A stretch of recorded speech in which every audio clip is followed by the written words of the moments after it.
का तद्भव क्या होता है बताइएगा। ये आपका यूपीएससी स्टोर कीपर अप्रैल 2025 में पूछा गया क्वेश्चन है। मशक का क्या होगा, मसाल होगा, मच्छर होगा, मचान होगा या मूसल होगा। अब देखिए यहाँ पे मसाल कैसा है, बोलो सर मसाल नहीं होगा, ना तो मचान होगा ना मूसल होगा, क्या हो जाएगा, बोलो सर मच्छर होगा। बी वाला आंसर राइट करिएगा। हालांकि मच्छर का तत्सम मत्सर भी होता है, याद रखिएगा। मच्छर को मत्सर भी बोलते हैं और मच्छर को मशक भी बोलते हैं। जैसे आपसे पूछे मक्खी का तत्सम क्या होता है, तो आप क्या कहोगे, मक्खी का तत्सम मक्षिका होता है, ध्यान रखिएगा, मक्षिका होता है। इसी तरह से मच्छर का क्या हो जाएगा, बोलो सर मशक और मत्सर होता है, याद रखेंगे। स्रोत और गठन के आधार पे क्या कह रहा है, स्रोत लिखा हुआ है, गठन के आधार पे शब्द कितने प्रकार के होते हैं। देखिए कभी भी आपसे पूछे इतिहास के आधार पे, किसके आधार पे, इतिहास के आधार पर, इतिहास के आधार पर, इतिहास स्रोत, इतिहास या फिर आपका स्रोत हो गया, इतिहास हो गया, स्रोत हो गया, या फिर आपसे पूछ ले उत्पत्ति हो गया, उत्पत्ति के आधार पर, आधार पर शब्द कितने प्रकार के होते हैं, तो आप क्या बोलोगे, इसके आधार पे शब्द होते हैं 4, याद रखिएगा। पहला कौन सा, आप कहोगे सर तत्सम शब्द होता है। दूसरा कौन सा होता है, बोलो सर दूसरा आपका तद्भव शब्द होता है। तीसरा कौन सा होता है, तीसरा बच्चे देशज शब्द होता है आपका। और चौथा शब्द कौन सा होता है, बोलो सर चौथा जो होता है वो आपका विदेशज शब्द होता है, याद रखिएगा। उसके बाद पूछा गठन के आधार पे, किसके आधार पे, अगर आपसे पूछे गठन के आधार पे या फिर रचना के आधार पे या फिर संरचना के आधार पे, संरचना के आधार पर, आधार पर शब्द पूछे तो आप क्या कहोगे, तीन प्रकार के शब्द होते हैं। कितने भेद होते हैं, तो आप क्या कहोगे, आप कहोगे सर 3 प्रकार के शब्द होते हैं, याद रखिएगा। पहला कौन सा होता है, पहला होता है रूढ़ शब्द। दूसरा कौन सा होता है, दूसरा होता है आपका यौगिक शब्द, यौगिक शब्द। तीसरा कौन सा होता है, बोलो सर तीसरा आपका योग रूढ़ शब्द होता है, याद रखिएगा। यहीं पे अगर आपसे पूछे प्रयोग के आधार पे, क्या पूछ ले, अगर आपसे पूछे प्रयोग के आधार पे, प्रयोग के आधार पर शब्द कितने होते हैं, आधार पर शब्द के कितने भेद होते हैं, तो आप क्या बोलोगे, आप कहोगे सर 2 भेद होते हैं, याद रखिएगा। कौन कौन सा, एक होता है आपका विकारी शब्द, एक होता है आपका आविकारी शब्द। विकारी और आविकारी ये किसके आधार पे होते हैं, ये आपके प्रयोग के आधार पे होते हैं, याद रखिएगा। सर मैंने यूपीएससी जूनियर असिस्टेंट का बैच लिया है पर ऐप पर पढ़ नहीं पाता हूँ, तो पर नहीं पढ़ा करिए, अगर वहाँ लिया है। अभी क्रैश कोर्स स्टार्ट किया है मैंने, आज से स्टार्ट हुआ, पहला क्लास है, जरूर पढ़िएगा। हाँ ठीक है ना। तो यहां क्या हो जाएगा, देखिए स्रोत के आधार पे और गठन के आधार पे कितने प्रकार के शब्द हो गए, तो स्रोत के आधार पे इधर ले आओ, ये हो गए आपके 4 प्रकार के, और गठन के आधार पे हो गए 3 प्रकार के। मतलब आंसर कौन सा बनेगा, 4 और 3 बनेगा, ऑप्शन नंबर ए वाला राइट कर दीजिएगा। प्रयोग के आधार पे पूछ ले तो 2 प्रकार के शब्द होते हैं। यहीं पे पूछे व्याकरणिक कोटि के आधार पे कितने, तो 8 प्रकार के शब्द होते हैं। संज्ञा सर्वनाम क्रिया और विशेषण, क्रिया विशेषण अव्यय, संबंध बोधक अव्यय, विस्मयादि बोधक अव्यय और आपका समुच्चय बोधक अव्यय। ठीक है, चलिए अगला क्वेश्चन देखिएगा, कह रहा लाश शब्द किस भाषा का है बताइएगा। देखिए ये भी आसान है, अगर आपसे पूछे अरबी भाषा के कौन कौन से शब्द होते हैं, अगर आपसे पूछे अरबी भाषा के तो जितने मार्क, जैसे आपके जो कानून से संबंधित है, जैसे आप कहोगे भैया एक औरत था और एक आदमी, एक औरत थी एक आदमी था, आपस में लड़ रहे थे, तो लड़ते लड़ते कहां पहुंच गए, बोले सर अब तुम्हें अदालत में लेके चलेंगे। तो अदालत पहुंचे, अदालत में वहां मुकदमा दर्ज कराया, ठीक है ना, और किससे दर्ज कराया, तो बोलो सर वकील से दर्ज कराया। फिर वकील ने क्या किया, इन पे लगाया दफा, लगाया इन पे दफा और कहा हाजिर हूं, फिर हाजिर कराया। उसके बाद भाई साहब क्या हुआ, फिर तारीख पे तारीख, तारीख पे तारीख होने लगी, लेकिन इंसाफ नहीं हुआ फिर भी। तो अगर इंसाफ नहीं हुआ फिर किसके पास जाएंगे, फिर जाएंगे अल्लाह की अदालत में। तो अल्लाह की अदालत में गए तो क्या हुआ, आपने देखा ना पाकिस्तान पे 9 जगह मिसाइल दगी हैं। अच्छा अब इधर आ जाओ, तुर्की भाषा से, ये मारकाट वाला है, आपने देखा होगा हिंदुस्तान का ये हमेशा विपक्षी रहा है, ठीक है ना, तो ये मारकाट पे ज्यादा भरोसा करता है तुर्की वाला। तो आपने कह दिया भैया मारकाट कौन करता है, जो आवारा लोग होते हैं, आपने देखा होगा बहुत मारकाट करते हैं। आप कहते हैं लाशें बिछा देंगे, लाशें। दरोगा जो होता है, दरोगा भी देखो मार पीट ठोक पीट के सही कर देता है। जैसे कैंची हो गई, देखो काट पीट का काम करती है, कैंची है, चाकू है, ये सब काट पीट का काम करते हैं, ठीक है ना, बारूद है, ये सब कहाँ के, बोलो सर ये सब आपके तुर्की भाषा से शब्द लिए गए। पुर्तगाली वाले बेचारे सीधे होते हैं, ये घर गृहस्थी का सामान ज्यादा रखते हैं, जैसे ये कमरा वमरा बनाते हैं, अपना गमला वमला सजाते हैं, ठीक है ना, बाल्टी वाल्टी अपना रखे रहते हैं, बाल्टी हो गई, अलमारी हो गई, अलमारी है, ये सब पूछे जाते हैं आपके। आलपिन है, आलपिन, ये घर गृहस्थी से संबंधित सामान रखते हैं ज्यादा, ध्यान रखिएगा। गोदाम वगैरह बना लेते हैं अपना, क्या बोलेंगे, कहेंगे सर गोदाम, गोदाम भी इसी में आ जाएगा। तो ये सब कहाँ के, बोलो सर पुर्तगाली भाषा से लिए गए हैं, ध्यान रखिएगा।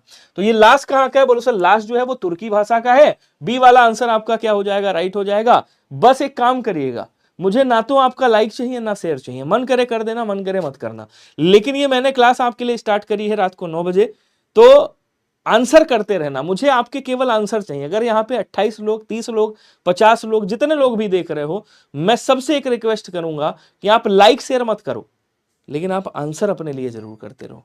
कुछ गलत सही कुछ भी आंसर करो, लेकिन करो, ठीक है ना, बोलते रहो, आंसर करते रहो, कम से कम मैं आपसे जो है वो मोटिवेट होता रहूं, दैट्स इट, ठीक है। कह रहा हिंदी स्वर के प्रकार कितने होते हैं बताइएगा। अब देखिए, अगर आपसे पूछे मात्रा के आधार पे या उच्चारण समय के आधार पे, उच्चारण समय के आधार पे, समय के आधार पर स्वर कितने प्रकार के होते हैं, तो आप क्या बोलोगे, आप कहोगे सर 3 प्रकार के होते हैं, याद रखिएगा। कितने प्रकार के होते हैं, आप बोलो सर 3 प्रकार के होते हैं। कौन कौन से, एक होता है हर्ष स्वर, एक होता है आपका दीर्घ स्वर, और एक माना जाता है आपका पुलुत स्वर, ठीक है, पुलुत स्वर। अब हर्ष को हर्ष स्वर भी कहते हैं, मूल स्वर भी कहते हैं, लघु स्वर भी कहा जाता है, और इसको एक मात्रिक स्वर भी कहा जाता है, एक मात्रिक स्वर भी कहा जाता है, याद रखिएगा। ये 4 होते हैं आपके, आ, लघु आ, लघु ई, लघु उ और आपका री, ठीक है। दीर्घ स्वर इसको आप द्विमात्रिक स्वर भी कह सकते हो, द्विमात्रिक स्वर कहते हैं, ठीक है। और उसके बाद प्लुत स्वर, इनकी कोई संख्या नहीं होती, त्रिमात्रिक स्वर कहते हैं, इनकी कोई संख्या नहीं होती है, रोने गाने चिल्लाने में और दूध से आवाज देने में किया जाता है। दीनू दिवाकर जी स्वागत है आपका।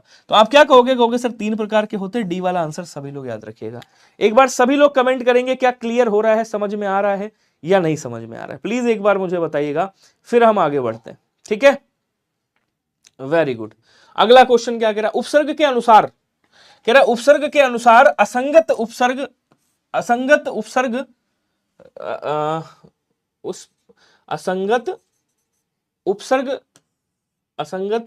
उपसर्ग शब्द है कौन सा है, बताइएगा। देखो इसको तोड़ोगे क्या निकलेगा, आपको सर सम निकलेगा, हलंत लगाएंगे, यहाँ क्या हो जाएगा, बोलो सर यहाँ मोहन होगा, ठीक है। इसको तोड़ोगे, ऊपर अनुस्वार लगा है, नीचे उतार के माँ में हलंत लगा दो, जो बचा है उसको ऐसे ही लिख दो। फिर वहीं पे यहाँ पे भी वही हाल करो, यहाँ क्या बचा, बोलो सर ऐसे। ये स्टोर कीपर में पूछा गया क्वेश्चन है, लेकिन इसको जब तोड़ोगे क्या निकलेगा, सा निकलेगा और वर्ण निकलेगा। यहाँ क्या पूछा, कोई असंगत है, देखो ये तीनों एक समान है, ये तीनों एक समान है, सब में सम उपसर्ग निकल रहा है, आप देख रहे हो सब में क्या निकल रहा है, सम उपसर्ग निकल रहा है हलंत के साथ, लेकिन यहाँ पे सा उपसर्ग निकल रहा है, मतलब आंसर आपका ऑप्शन नंबर ए वाला राइट हो जाएगा, ध्यान रखिएगा, ठीक है। पीडीएफ दे दूंगा आज, ये तो आज दे दूंगा, बाकी वो वाली पीडीएफ भी दे दूंगा आज। हिंदी व्यंजनों के उच्चारण की दृष्टि से कितने भागों में बांटा गया है, ये बड़ा प्यारा सा क्वेश्चन है, और इसमें अक्सर लोग गलती करके आए हैं, मतलब इसमें अक्सर क्या 99% लोग जिनका तुक्का में जिन्होंने मार दिया वो सही है, बिना तुक्का वाले सब गड़बड़ हुए। एक बार आंसर बताओ, तुक्के में जिसका भी आंसर सही हो गया हो, सही हो गया हो, बाकी वैसे तो नहीं सही हुआ है, ठीक है। तो अगर आपसे कभी भी पूछे व्यंजन की बात करें और कहे भैया कि ये बताओ हिंदी व्यंजनों को उच्चारण की दृष्टि से देखा जाए तो कितने भागों में बांटा जाता है, तो आप कहोगे सर 3 भागों में बांटा जाता है। कौन कौन से, एक होता है स्पर्श व्यंजन जिसको वर्गीय वर्ण कहा जाता है, क्या बोलेंगे, स्पर्श व्यंजन होता है। एक आपका अंतस्थ व्यंजन होता है, अंतस्थ व्यंजन कह सकते हो। दूसरा आपका ऊष्म व्यंजन होता है, ऊष्म या उष्ण व्यंजन जिसको बोलते हैं, ठीक है। ये 3 होते हैं बेसिकली अगर देखोगे तो यहाँ पे जो आपका आंसर बनना चाहिए, और जो आयोग ने भी आंसर माना है वो क्या माना है, आपका यही वाला माना है, ऑप्शन नंबर ई वाला। तो आंसर आपका क्या हो जाएगा, ई वाला राइट हो जाएगा, सभी लोग याद रखिएगा। बोलो क्या क्लियर है सभी को, वेरी गुड। कह रहा यव शब्द का तद्भव क्या होगा, कोई बताएगा, गति है, आयु है, ज्वारी है, जौ है, आंसर करिएगा सभी लोग। गौरव मिश्रा जी, संजय यादव जी, राजकमल सिंह, मनीष कुमार जी, आज ये पहली क्लास है, ठीक है। तो कहते हैं first impression is last impression, बढ़िया। फर्स्ट क्लास में अगर आपने प्यार दे दिया ना भाई गॉड, सच बता रहा हूं, फिर उड़ाएंगे डेली बेसिस पे। 9 बजे डेली क्लास होगी, इस बात को रख लीजिएगा। तो कह रहा है यव का तत्सम क्या होगा, यहाँ पे आयु है, ज्वार है, गति है, तो यव का क्या होता है, बोलो सर ज्यों होता है। गेहूं का पूछे क्या होगा, तो आप लिख दोगे आसान होता है, बोलो सर गोधूम होता है। गेहूं का क्या होता है, कहेंगे सर गोधूम होता है, ध्यान रखिएगा, ठीक है। चलिए, री ध्वनि का उच्चारण स्थान कौन सा है? तो देखिए, जब स्वर की बात करें तो एक बात याद रखिएगा, केटीएम 2 मैंने आपको बताया था, अगर याद हो तो। केटीएम 2 से क्या हो जाएगा? बोलो सर कंठ, ये तो खैर पता ही होगा, कंठ, तालव्य, मूर्धन्य और ओष्ठ। कंठ से आपका अगर स्वर की बात करें तो आ और आ बोला जाता है, बाकी आपका का वर्ग बोला जाता है। क्या बोलेंगे? यहाँ पे का वर्ग भी आपका बोला जाता है, ध्यान रखिएगा, ठीक है, और हा बोला जाता है। तालव्य से देखेंगे तो आपका ई और ई बोला जा रहा है, ठीक है ना। उसके बाद आपका कचट तप से याद रखना, का वर्ग बोला जाता है और इधर या भी बोला जाता है। मूर्धन्य से देखोगे तो आपका री बोला जा रहा है, री, ठीक है ना, और उसके बाद यहाँ टा वर्ग बोला जाता है, टा वर्ग, और आपका रा बोला जाता है। अगर दंत से देखोगे तो स्वर कोई भी नहीं बोला जाता है, ठीक है ना, लेकिन यहाँ पे आपका ता वर्ग बोला जाता है और यहाँ पे आपका क्या बोलेंगे? ला भी बोला जाता है, ठीक है। उसके बाद अच्छा, यहाँ पे आपका सा भी बोला जाता है, ये वाला, और ये वाला आपका मूर्धन्य सकार और ये वाला आपका दंत सकार होता है। ओष्ठ से आपका उ और उ बोला जा रहा है, ठीक है ना, और यहां देखोगे तो आपका पा वर्ग बोला जाता है, पा वर्ग, पा वर्ग ओष्ठ से बोला जाता है, ध्यान रखिएगा। क्लियर है? तो री कहां से बोला जा रहा है? री आप कहोगे सर मूर्धन्य से, डी वाला आंसर क्या हो जाएगा? राइट हो जाएगा। ओके जी। क्वेश्चन अगला कह रहा, अन्वित शब्द में संधि कौन सी होगी? यण संधि है, वृद्धि है, अयादि है, गुण है। देखो, यण संधि में या से पहले आधा अधूरा अक्षर हो, वा से पहले आधा अधूरा अक्षर हो। वृद्धि संधि में देखिए, गुण संधि में ऊपर एक मात्रा हो, ये वाली या ये वाली हो, गुण संधि। इसी के गुणों में थोड़ी सी वृद्धि कर दो, अगर ऊपर दो मात्राएं हैं तो ये वृद्धि संधि हो गई। अयादि संधि में पवन, नयन, ऐसे शब्द निकलते हैं। शब्द क्या है? अन्वित है। ध्यान से समझिएगा सभी लोग, डेली बेसिस पे 9 बजे क्लास चलेगी ये वाली, ठीक है ना। तो यहां पे जब तोड़ोगे क्या निकलेगा? आपको कि सर अन निकलेगा, हलंत लगाएंगे, तो यहां से देखो वा बाहर आएगा, वा में हलंत लगाएंगे तो ई आएगा, बाकी जो बचा है उसको ऐसे लिख दो, ठीक है। अब समझिएगा, ये वा कब बनता है सर? तो यण संधि का एक नियम होता है, दूसरा नियम होता है, नहीं हाँ, दूसरा नियम होता है कि कभी भी उ और उ के बाद अगर कोई असमान स्वर आता है, असमान स्वर आता है, तो ये दोनों मिलकर के वा में बदल जाएंगे, ठीक है। तो यहां पे क्या होगा? बोलो सर, यहां पे उ और उ में से कोई एक होगा, और इधर देखो भिन्न स्वर है, जो बचा है इसको इधर लिख दो, और इधर जो बचा है उसको ऐसे लिख दो। अब देखो, समझना ध्यान से, इसको ले जाओ, इसके साथ एक मूल शब्द बनाओ, क्या बनेगा? आप कहोगे सर अनु बनेगा। इसको ले जाओ, इसके साथ एक बने हुआ है, इत बनेगा। तो ये क्या प्राप्त हुआ? अनु प्लस इत प्राप्त हुआ। कौन सी संधि है? आप कहोगे सर यण संधि का उदाहरण है। ए वाला आंसर आपका क्या हो जाएगा? राइट हो जाएगा। जय हिंद जी, स्वागत है आपका। आज तो देखा ही है आपने।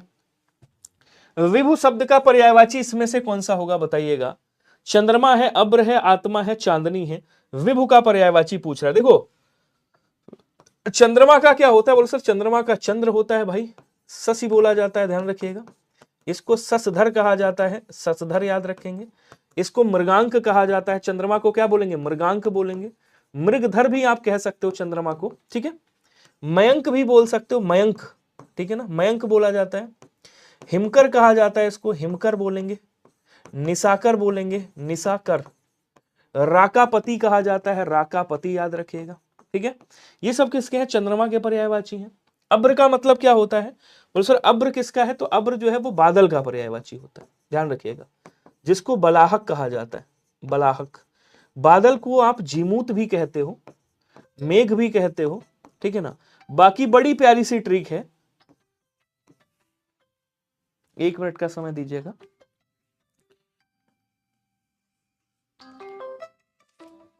हाँ जी, जल्दी बताइए, क्लास में हूं। ओके ओके, ठीक है। चलिए, अब देखो क्या बोलेंगे? हाँ, बला। अब यहां पे जितने भी जल वाले पर्यायवाची है ना, सबके पीछे दा लगा दो। जितने भी जल वाले पर्यायवाची हैं, सबके पीछे धर लगा दो। दा और धर लगा दो, सब किसके बन जाएंगे? तो सब बन जाएंगे आपके बादल के पर्यायवाची। अब आ जाओ, थोड़ा चांदनी को भी देख लेते हैं भाई। चांदनी को क्या कहा जाता है? चांदनी को कौमुदी चांदनी को क्या कहते हैं? बोलो सर, सबसे पहले तो इसको ज्योत्सना कहते हैं, याद रखिएगा। इसको चंद्रकला कहा जाता है, चंद्रकला। इसको चंद्रा तप कहते हैं, चंद्रा तप। पूरा पोस्टमार्टम करूंगा हर क्वेश्चन का।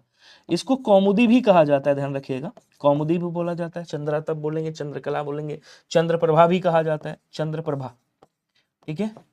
विभु किसे कहते हैं? देखो, विभु जो है ईश्वर को भी कहते हैं, विभु जो है आत्मा को भी कहा जाता है, विभु जो है परमात्मा को भी कहा जाता है, परमात्मा, और विभु जो है वो जीवात्मा को भी कहा जाता है, ध्यान रखिएगा। ठीक है, तो जो आंसर बनेगा वो क्या बन जाएगा आपका, ऑप्शन नंबर सी वाला राइट बनेगा। एक बार बताएंगे जल्दी जल्दी। अरे वाह, आप यही थे, आज कैसे भटक गए भाई साहब। अगला क्वेश्चन देखिएगा, कह रहा अर्पण का विलोम शब्द क्या होगा, कोई बताएगा। तर्पण है, समर्पण है, ग्राह्य है और ग्रहण है।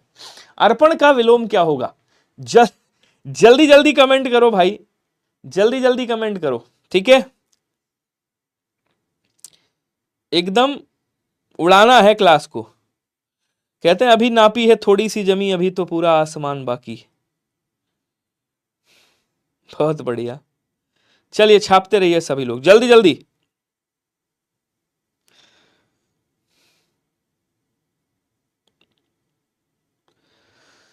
बताइएगा। देखो समर्पण का क्या होता है, समर्पण का या तो असमर्पण करोगे, असमर्पण, या तो आप क्या कर सकते हो, विरोध भी कर सकते हो, दोनों बन सकता है। ठीक है, तर्पण का अतर्पण करोगे, भाई तर्पण नहीं हुआ है, अतर्पण कर दोगे, अतर्पण, तर्पण मतलब तृप्ति हो जाना, अतर्पण मतलब अभी तृप्ति नहीं हुई।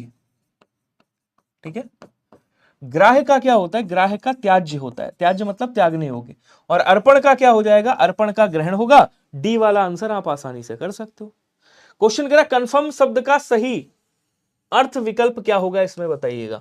तो आज मैं ये जो लेटेस्ट में आपके एग्जाम हुए उनका पहले करवा रहा हूं, उसके बाद फिर आपका इसी लेवल के क्वेश्चन बनते हुए चलेंगे। बल्कि जो जूनियर असिस्टेंट वाला लेवल आपका, जो अभी जूनियर असिस्टेंट का भी पेपर कल करा दूंगा, उसके बाद फिर बढ़िया से एक्सपेक्टेड क्वेश्चन करेंगे। कंफर्म का क्या होता है, बोले सर कंफर्म का ना तो प्रतिपुष्टि होगा, ना विपुष्टि, ना संपुष्टि, पुष्टि हो जाएगा। कंफर्म का मतलब पुष्टि हो गई है। डी वाला आंसर आपका राइट है। कह रहा कि एकास और करट शब्द का पर्यायवाची क्या होगा, कोई बताएगा। देखिए कोयल को क्या कहा जाता है, बोले सर कोयल को पिक कहते हैं, इसको जो है कोकिल कहा जाता है, ध्यान रखेंगे, कोकिल बोलेंगे। इसको कोकिला भी कहा जाता है, श्यामा बोला जाता है, ध्यान रखिएगा, श्यामा कहते हैं इसको। इसको मदन सलाका कहा जाता है, मदन सलाका, ठीक है ना। इसको वसंत दूती कहा जाता है, बसंत दूती। इसको वनप्रिया कहते हैं, वनप्रिया, ठीक है।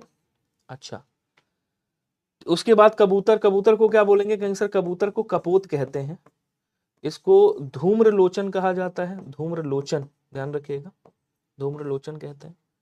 और क्या बोलेंगे, कहेंगे सर इसको धूम्रलोचन कहते हैं, कबूतर को कपोत कहते हैं। हारिल पक्षी भी कहा जाता है, इसको हारिल बोला जाता है।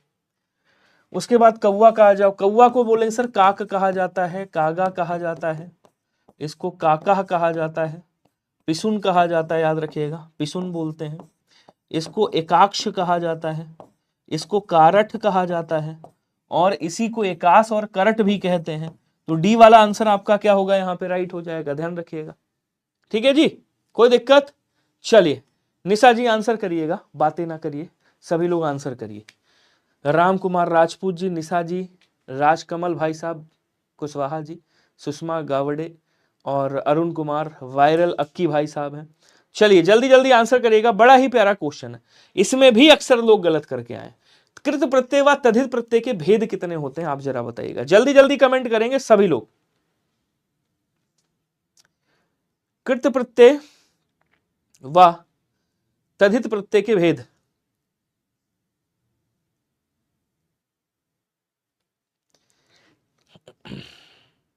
ये भी आपका स्टोर कीपर का ही है।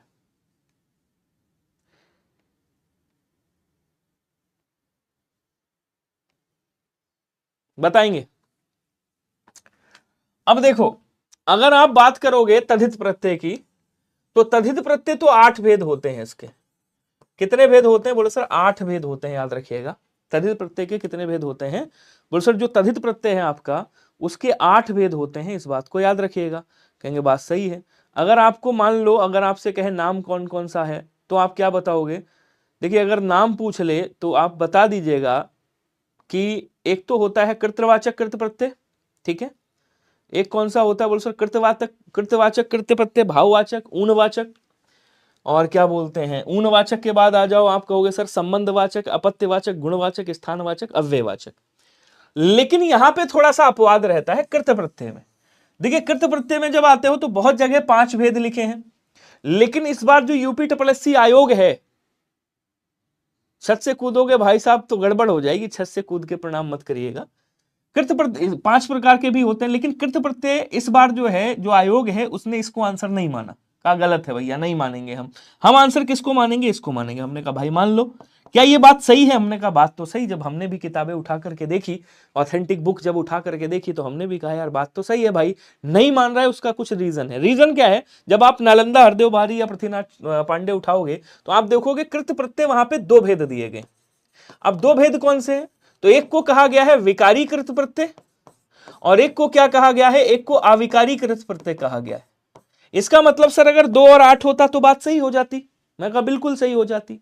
अब विकारी शब्द जो है, इसमें विकारी कृत प्रत्यय में आपके 4 भेद माने गए, इसके 4 भेद है, ठीक है, इसके भेद नहीं है।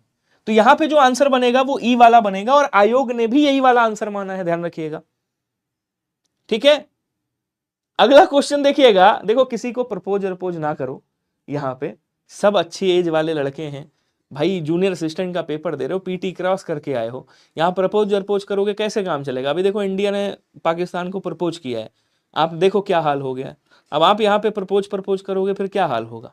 गलत बात है ना विक्की जी, पढ़ाई करिए। कह रहा आर्स है और मुख है, इन दोनों का आपको विलोम बताना है, क्या होगा? देखिए आर्स का विलोम क्या हो जाएगा? बोल सर आर्स का विलोम तो अनार्स हो जाएगा। आर्स किसी कहते हैं? ऋषि का विशेषण होता है आर्स। मुख का पीठ हो, देखिए मुख क्या है? तत्सम शब्द है, ध्यान दीजिएगा, तत्सम है तो इसका तत्सम ही विलोम करेंगे, मतलब पृष्ठ होगा। पीठ का पेट हो जाता है या मुंह हो जाता है, ठीक है ना, कर देते चलता। तो यहां पे जो आंसर बनेगा अनार्स और पृष्ठ बनेगा, डी वाला आंसर आपका क्या हो जाएगा? राइट होगा। यूपीएससी कीपर स्टोर कीपर में पूछा गया क्वेश्चन है। अगला कह रहा वर्ण और वारण का मतलब क्या होता है? वर्ण है और वारण है। देखिए इस वर्ण का मतलब क्या होता है, कहीं हमने उसका वर्ण कर लिया। आप कहते नहीं हो सर सुपर सिलेक्शन पैक में यूपीएससी जूनियर असिस्टेंट का क्रैश कोर्स ऐड करवा दो प्लीज, हो जाएगा ऐड। क्रैश कोर्स आया तो ऐड होगा, अगर आपने ले रखा है टेंशन मत लो, मैं आज ही बोलता हूं। तो वर्ण का मतलब आपने कहा हमने उसका वर्ण कर लिया। एक वर्ण होता है, एक हरण होता है। हरण मतलब हर ले जाना, चोरी कर ले जाना, लेकिन वर्ण का मतलब होता है वर लेना, यानी कि चुनाव करना उसका। तो वर्ण का मतलब क्या होता है? चुनाव करना, ठीक है। और वारण का मतलब क्या होता है? वारण का मतलब होता है किसी को त्यागना। वारण का मतलब होता है त्याग देना, त्याग देना, ठीक है ना, त्यागना।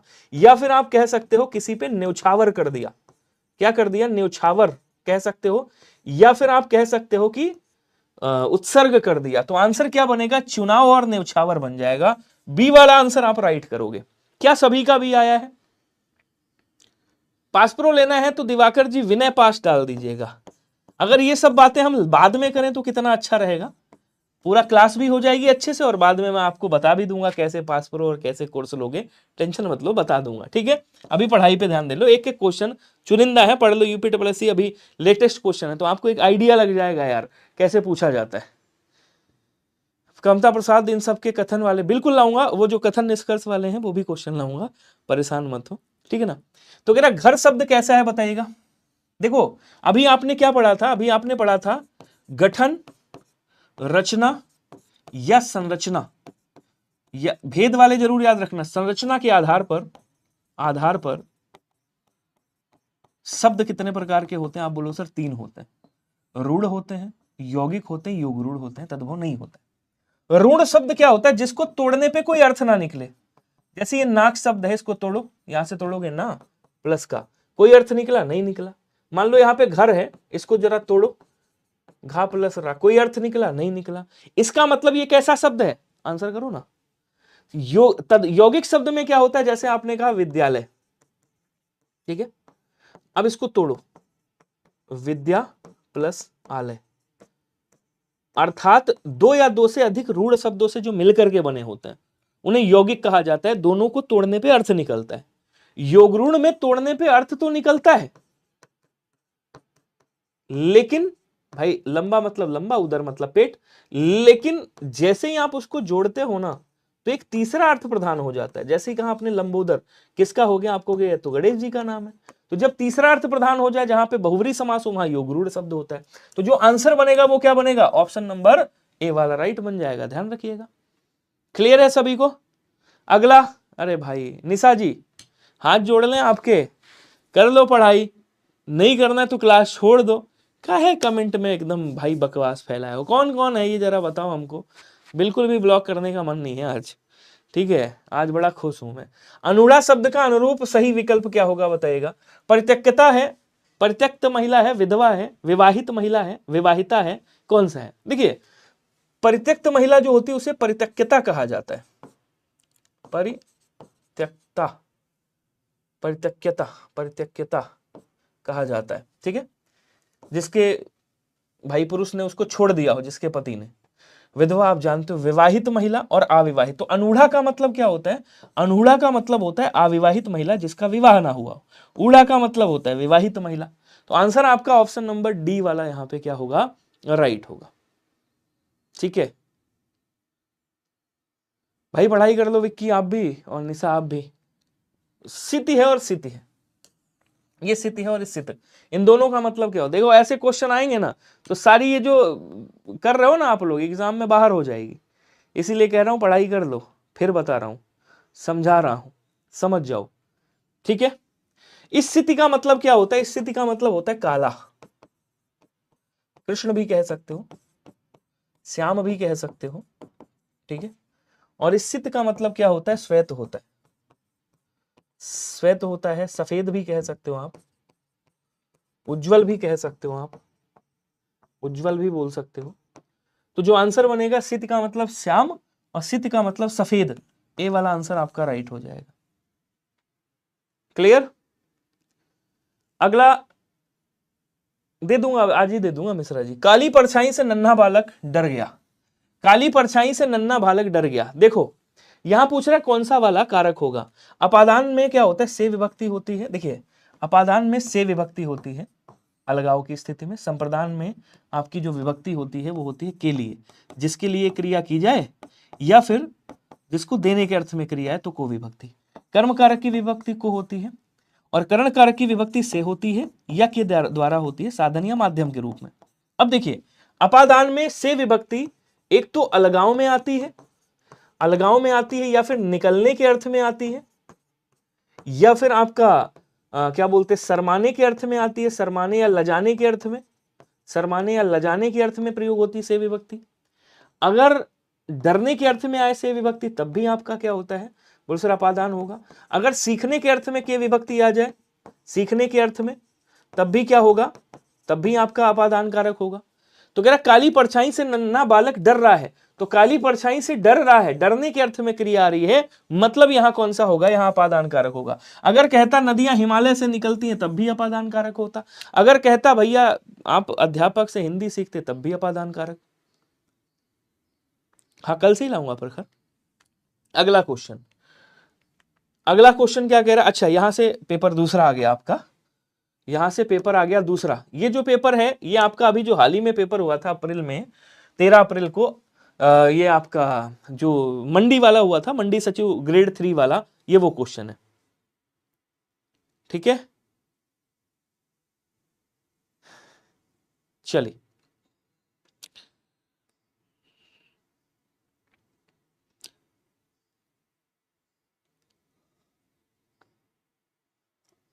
मैं निशा और इसको विक्की को जरा ब्लॉक कर रहा हूं, 2 मिनट देना मुझे, केवल 2 मिनट का समय दे देना। अच्छी खासी क्लास की रेड लगाने आ गए। हाँ दोनों को ब्लॉक करता हूँ, 1 मिनट रुक जाओ। कहते जो इच्छा, एक रामायण में रामचरितमानस में एक बड़ी अच्छी चौपाई लिखी है कि जो इच्छा करी हो मनमाही, प्रभु प्रताप कुछ दुर्लभ नहीं। ठीक है आप, मैं समझ गया, आप या तो मेरे दुश्मन हो, मेरी क्लास बिगाड़ने आए हो, ठीक है? तो हर्ष जी, नहीं हर्ष नहीं, सॉरी माफ करना, निशा कहाँ है भाई? निशा, निशा तुम भी जाओ, आपको भी बाय बाय। और भाई विक्की भैया आपको भी बाय बाय। इतना तो बर्दाश्त नहीं कर सकता मैं आपको दोनों लोगों को। हम तेरे, एक बार तालियां बजाओ जरा सभी लोग।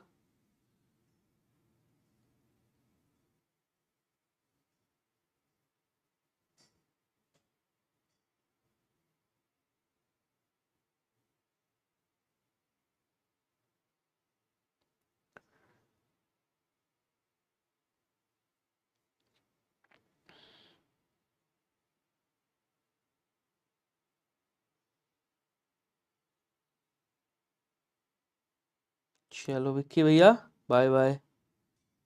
सॉरी यार डिस्टरबेंस के लिए, ठीक है। इतना आपका समय खराब हुआ उसके लिए माफी चाहूंगा आप सबका। चलो बज गई ताली, आ जाओ। आत्मज्ञान कह रहा, आत्मज्ञान कर्म तत्पुरुष है, संबंध तत्पुरुष है, संप्रदान तत्पुरुष है, या फिर करण तत्पुरुष है? एक बार सभी लोग आंसर करिएगा, जल्दी जल्दी आंसर करो भाई। वो गए, अब जिनको जाना था वो गए, ठीक है, जिनको जाना था वो गए, अब छोड़ो। कह रहा आत्मज्ञान मतलब आत्मा का ज्ञान, या आत्म का ज्ञान कह सकते हो, आत्मा ना कह के आत्म का ज्ञान, मतलब अपने आप का ज्ञान की बात कर रहा है। का विभक्ति है, और का विभक्ति किस में आती है? आपको कहोगे सर संबंध तत्पुरुष में आती है। बी वाला आंसर आपका क्या हो जाएगा? राइट हो जाएगा, ठीक है। अगला क्वेश्चन कह रहा है नहीं वो हर नाम निकल गया था मुंह से। शुद्ध शब्द कौन सा? अधिशासी लिखना है आपको। क्या लिखना है मेरे भाई? आपको लिखना है अधिशासी। अधिशासी कैसे लिखेंगे? जल्दी जल्दी बताओ। ओम शांति बोलो। आज देख रहे हो यार, पाकिस्तान ने भी क्या किया, वो भारत ने क्या किया, लेकिन पाकिस्तानी भी कम नहीं है। अभी LOC पे न्यूज वाले दिखाते नहीं ना, कुछ न्यूज वाले हैं जो न्यूज नहीं दिखाते, दिखाना चाहिए। पाकिस्तान वाले सीज फायर तोड़ करके फायरिंग कर रहे हैं, जिसमें 15 लोग जो है घायल हो, 15 लोग मर गए हैं, 43 लोग घायल हो गए, अपने भारत के भी, ऐसा नहीं है। तो जंग छिड़ सकती है। अधिशासी लिखना है आपको। क्या लिखना है? बोले सर आपको लिखना है अधिशासी। कैसे लिखोगे? तो आप ऐसे लिखोगे, अधि प्लस शासी होता है। शासी मतलब शासन करने वाला, शासन ऐसे लिखते हैं ना, तो अधिशासी कैसे लिखेंगे? अधिशासी ऐसे लिखेंगे, ऐसे लिखा जाएगा अधिशासी। तो आंसर कौन सा हो जाएगा? बोलो सर आंसर यहाँ पे आपका रहेगा ये वाला, ऑप्शन नंबर सी वाला रहेगा, ध्यान रखिएगा। कह रहा कि महिषी शब्द का पर्यायवाची क्या होगा? बताइएगा। महिषी को क्या कहा जाता है? देखो महिषी का पर्यायवाची भैंस का होता है, जिसको लुलापा भी कहा जाता है। इसको लुलापा कहते हैं, महिषी कहते हैं। अच्छा, इसको क्या बोलते हैं? सैरभी भी कहा जाता है, सैरभी याद रखिएगा। भैंस को आप सैरभी भी कहते हो। भैंस को आप क्या बोलते हो? कोसरी बोलते हो या कासरी बोलते हो? तो क्या कहेंगे? सर इसको कासरी कहा जाता है। कासरी भी भैंस को कहा जाता है, याद रखिएगा। तो कासरी और सैरभी दो मिल रहे हैं यहाँ पे, कासरी सैरभी, कासरी सैरभी, ये वाला आंसर होगा, बी वाला करिएगा। बी सभी का राइट हो जाएगा। क्लियर है? चलिए अगला क्वेश्चन देखिएगा, चैट शो हो रहा है आमीन भाई। प्राप्त करने की हार्दिक इच्छा को क्या कहा जाता है? कामना। देखिए कामना इच्छा को ही बोलते हैं बेसिकली, ठीक है, इच्छा को ही बोलते हैं। इच्छा तो इच्छा ही है, वांछा नहीं, अभिलाषा बोलेंगे इसको। क्या बोलेंगे? कहेंगे सर इसको अभिलाषा कहा जाता है, प्राप्त करने की हार्दिक इच्छा को अभिलाषा कहते हैं। कह रहा प्रभूत और श्लाघा, प्रभूत और श्लाघा शब्दों का सही अर्थ क्या होगा? देखो श्लाघा का मतलब तो मुझे पता है, श्लाघा का मतलब स्तुति होती है, प्रशंसा होती है, प्रशंसा होती है, तारीफ बोलते हैं जिसको, कहते तुम्हारी तारीफ कर रहा है, ठीक है ना। लेकिन यार प्रभूत का मतलब नहीं पता है मुझे। देखो एक तो ये कट गया, एक तो ये कट गया, अब दो में से कोई एक बचा है, दो में से कोई एक बचा है मेरे भाई। तो प्रभूत का मतलब क्या होता है? अब समझना, थोड़ा सा समझाता हूं। ये जो विपुला है ना, इसका मतलब होता है पृथ्वी, इसका मतलब होता है धरती, और धरती किसकी? कहते हैं धरती मेरी मां है। और प्रभूत का मतलब क्या होता है? प्रभूत मतलब होता है विपुल, विशाल भी कह सकते हो, पर्याप्त भी कह सकते हो। तो यहां पे जो आंसर बनना चाहिए विपुल होना चाहिए वैसे बेसिकली, और प्रशंसा होना चाहिए, ठीक है, विपुल और प्रशंसा। अब देखो यहां पे क्या हुआ है, यहां पे टाइपिंग गलत हुई है मेरे से, विपुल और प्रशंसा, ये विपुला नहीं है, विपुल ही लिखना था यहाँ पे, ये टाइपिंग एरर है, इसको सही कर लेना थोड़ा सा, 1 मिनट। विपुला तो पृथ्वी को बोलते, विपुला हो ही नहीं सकता, ठीक है। अब ये सही हो गया, बी वाला आंसर करिएगा। आयोग का ऐसे ही लिखा हुआ है, वो गलती से मेरे से आका डंडा यहाँ पे लग गया एक्स्ट्रा, ठीक है। मशहूर नहीं होगा, मशहूर तारीफ तो एक वो प्रसिद्धि की बात है, विपुल बोलते हैं, विपुल बोलेंगे और प्रशंसा बोलेंगे। यहाँ गलती से विपुला लिख गया था, आयोग के उसमें विपुला नहीं लिखा है क्वेश्चन पेपर में, वो गलती से टाइपिंग में रह गया विपुला, ठीक है। अगला क्वेश्चन, ऋजु शब्द का विलोम क्या होगा बताइएगा। ऋजु का मतलब क्या होता है? ऋजु का मतलब होता है सीधा, ऋत का मतलब होता है सत्य, अनृत का मतलब होता है असत्य। तो ऋत का अनृत हो गया, ऋत तो होगा नहीं, बंक भी नहीं होगा, वक्र हो जाएगा, वक्र का मतलब होता है टेढ़ा। तो ऋजु का मतलब सीधा, वक्र का मतलब क्या हो गया? बोल सर टेढ़ा हो गया। कह रहा कि तथित प्रत्यय का उदाहरण नहीं है। अब तथित प्रत्यय का मतलब क्या होता है? तथित प्रत्यय बोले तो जो संज्ञा शब्द के साथ में लगे, जो सर्वनाम शब्द के साथ में लगे और जो आपका विशेषण शब्द के साथ में लगे, ठीक है। इनके साथ जब कोई प्रत्यय लगता है ना, इस प्रत्यय को क्या कहते हैं? इस प्रत्यय को तद्धित प्रत्यय कहते हैं। जैसे आपने कहा देव था, देव प्लस ई लग गया, देवी हो गया। बोलना था, बोलना से बोल आया, देखो इधर इधर करता हूं, बोलना से क्या हो गया? बोल निकला और ई प्रत्यय लग गया, बोली बन गया। गर्म से क्या हुआ? ई प्रत्यय लगाया, गर्मी बन गया।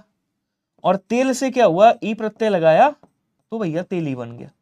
अब देखो समझो, ये जो है यहां पे आप देख रहे होगे, तेल द्रव्यवाचक संज्ञा है, द्रव्यवाचक संज्ञा है, ये तो संज्ञा से बना हुआ है यानी कि तद्धित प्रत्यय है। गर्म क्या है? आप देखोगे विशेषण है, ये विशेषण से बना है तो ये भी प्रत्यय, ये प्रत्यय कौन सा हो गया? तद्धित प्रत्यय हो गया।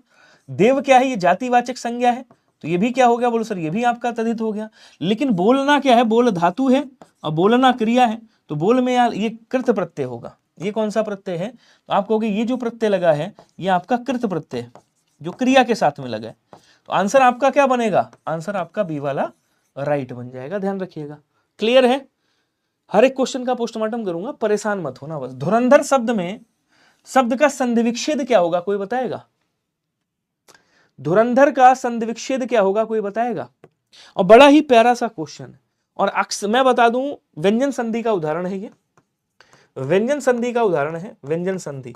और इसमें 90% लोग गलत करके आए हैं, आपको बता दूं मैं। अच्छे अच्छे जो पढ़ने वाले, ऐसे बच्चे जिन्होंने ऑलरेडी वीडियो का एग्जाम निकाला हुआ है, मतलब वीडियो में कार्यरत है, विलेज डेवलपमेंट ऑफिसर में कार्यरत हैं, और उन्होंने इस क्वेश्चन का सवाल आंसर जो है कई सारे हिंदी में गलत करके आए।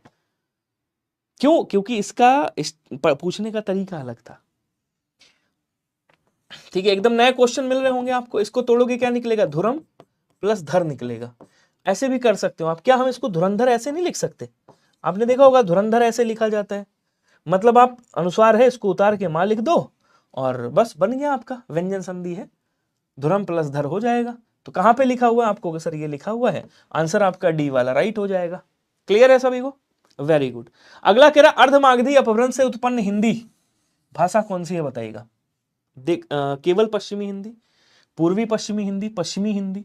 देखो केवल पश्चिमी और पूर्वी पश्चिमी नहीं, पश्चिमी हिंदी किससे निकली है? पश्चिमी हिंदी आपकी सौरसैनी अपभ्रंश से निकली है, सौरसैनी से, सौरसैनी अपभ्रंश, सौरसैनी अपभ्रंश से आपकी निकली है पश्चिमी हिंदी। और केवल पश्चिमी नहीं, राजस्थानी भी निकली है, और राजस्थानी के साथ साथ आपकी गुजराती भी निकली। ठीक है, अच्छा ये जो अर्धमागधी है ना, अर्धमागधी से आपकी पूर्वी हिंदी निकलती है। और पूर्वी हिंदी से कौन कौन सी बोलियों का विकास होता है?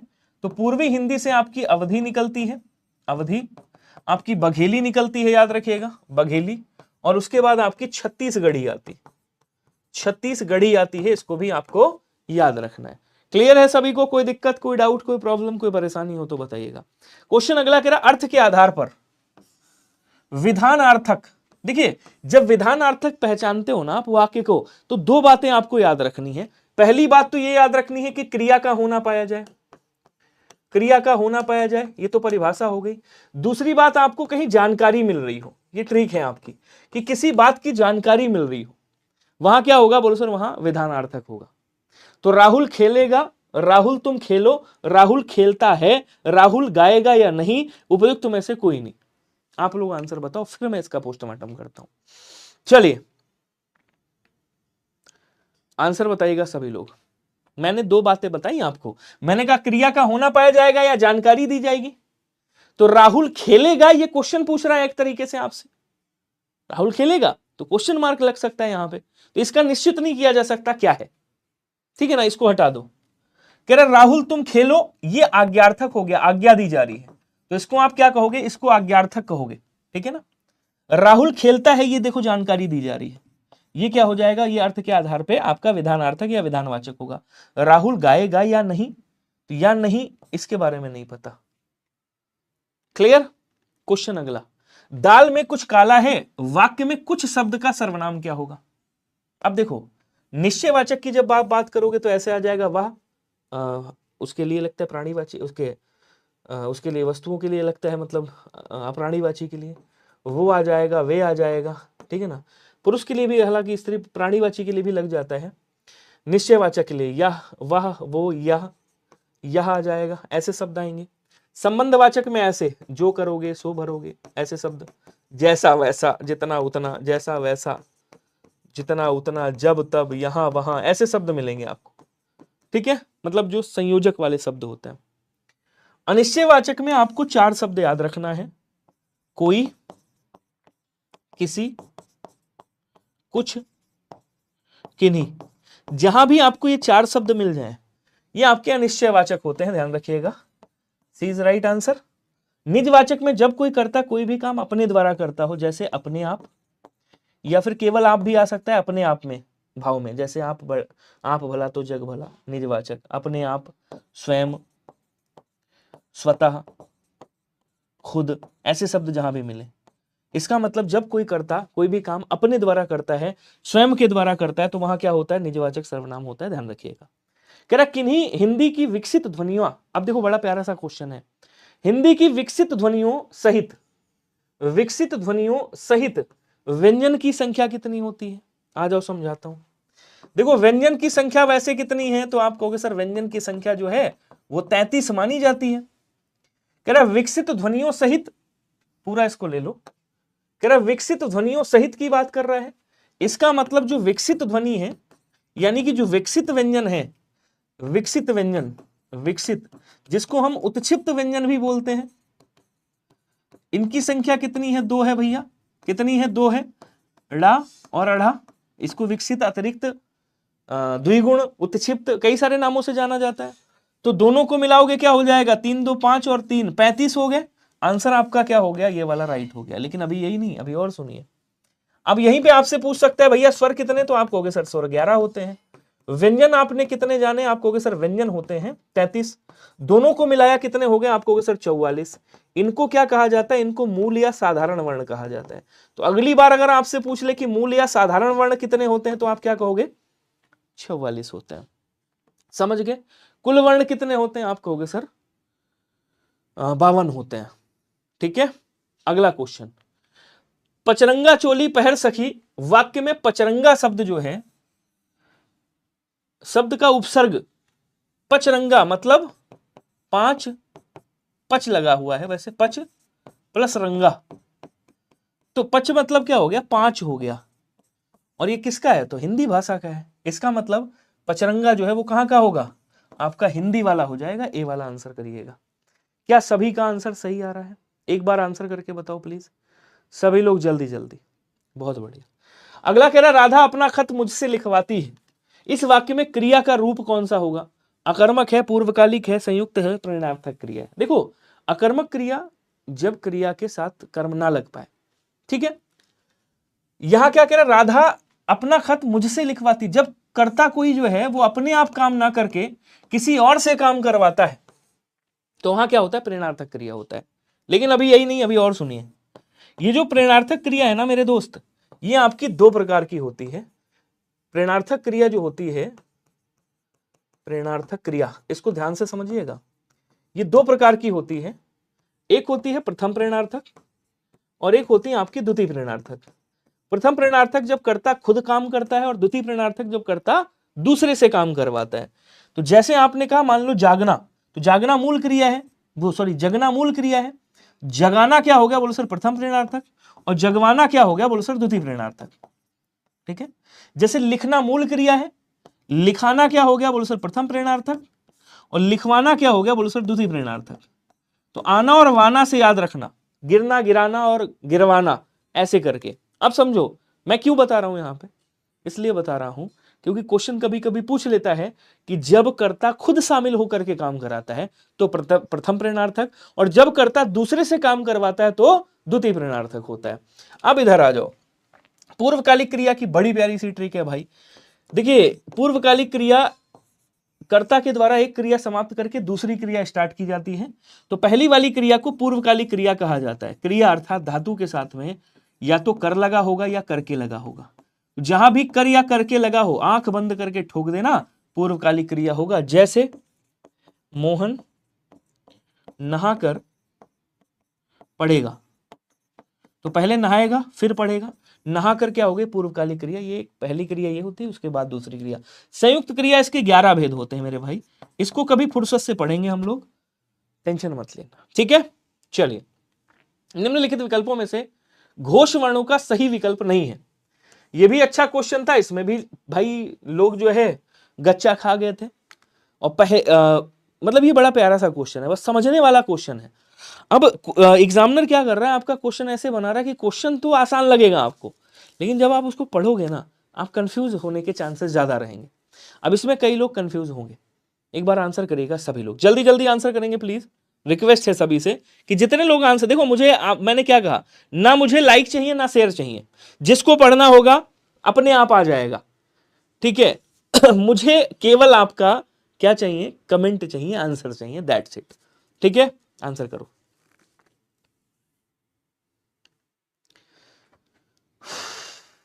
भाई हर्ष वर्मा जी पढ़ाई कर लो यार, बताओ भाई, वर्णों के उच्चारण में गूंज होना घोष है। देखिए, जब वर्णों के उच्चारण में गूंज यानी कि कंपन होता है, गूंज मतलब कंपन होता है, तो उसे घोष या सघोष कहते हैं। आप कहोगे बिल्कुल सही बात है। कह रहा या है, रा है, ला है, वाह है, हा है, ये घोष ध्वनियां हैं। आप कहोगे सर बिल्कुल घोष ध्वनियां हैं, तो ये भी बात क्या है, बोलो सर सही है। अब यहाँ पे गा में हलंत लगा है या नहीं लगा मुझे नहीं पता, लेकिन शायद लगा होगा, वो मतलब मात्रा लगी होगी। अगर मात्रा है भी, स्वर है, तो दोनों देखो, का खा गा, गा क्या है, तीसरा है, का खा गा घा चौथा है, ये पांचवा है। कह रहा गा घा अंगा ही घोष ध्वनियां है। अब ये जो ही लगा दिया ना, मतलब ये निपात लगा दिया, निपात लगा दिया, तो ये क्या हो गया, वाक्य में बल दे रहा है कि अब ये कह रहा है गा घा और अंगा ही केवल जो है सघोष है, इसके अलावा कोई घोष नहीं है, ठीक है। तो ये बात गलत हो जा रही, जबकि आप अगर सघोष की बात करोगे, आप थोड़ा समझो सघोष के बारे में, सघोष की बात करोगे तो प्रत्येक वर्ग का तीसरा, चौथा और पांचवा वर्ण क्या होता है, देखो इधर लिखता हूं, थोड़ा सा जगह मिल जाए, स्पेस मिल जाए।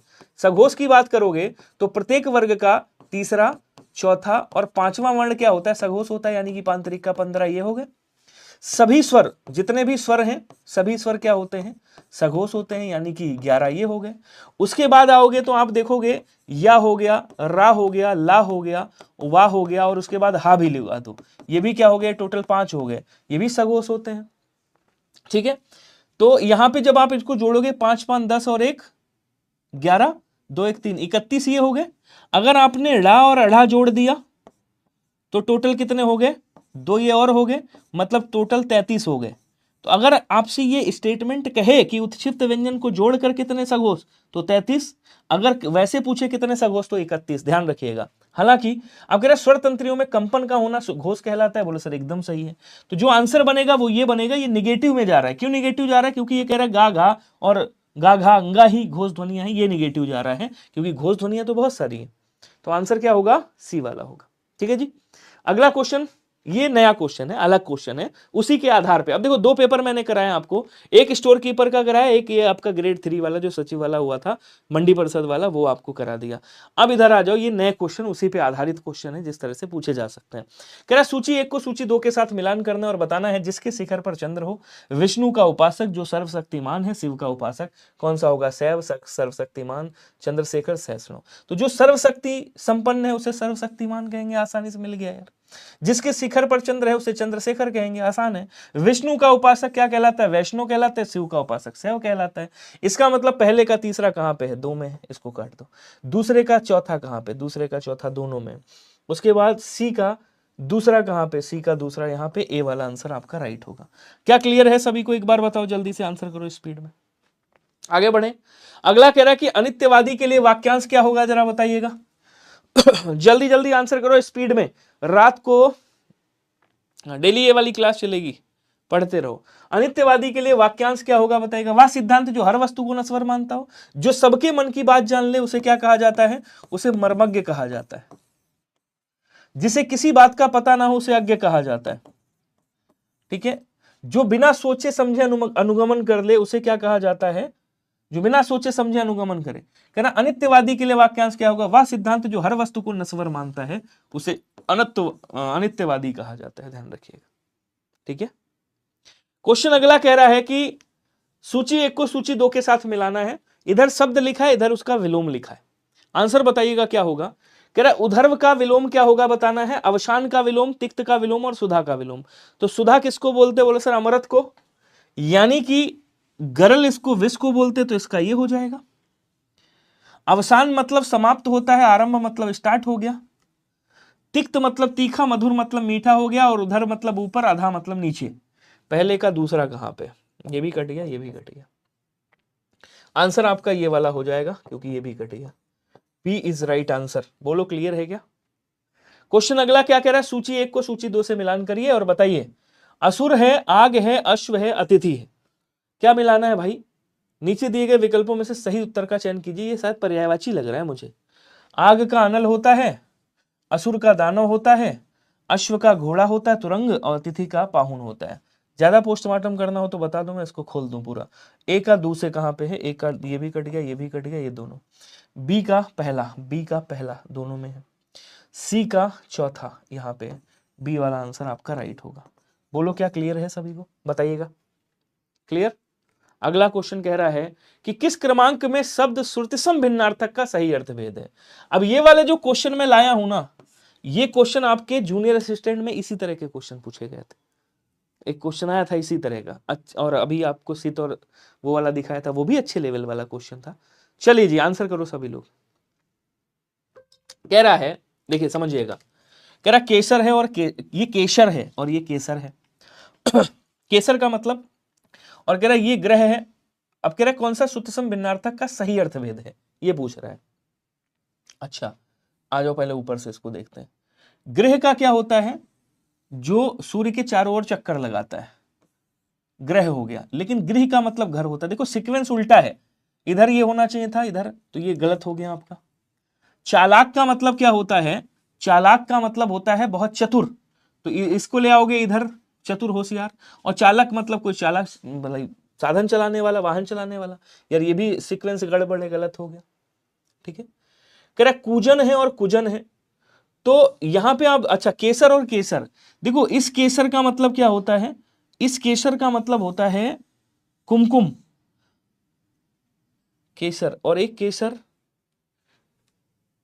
केसर का मतलब क्या हो गया, सिंह की गर्दन। यार ये सही है, डी वाला आंसर होगा। अच्छा कुजन मतलब पक्षियों की चहचहाट, और कूजन मतलब बुरा जन होता है, जो बुरा व्यक्ति होता है। ये भी सीक्वेंस गड़बड़ है, तो डी वाला आंसर राइट हो जाएगा, ध्यान रखिएगा।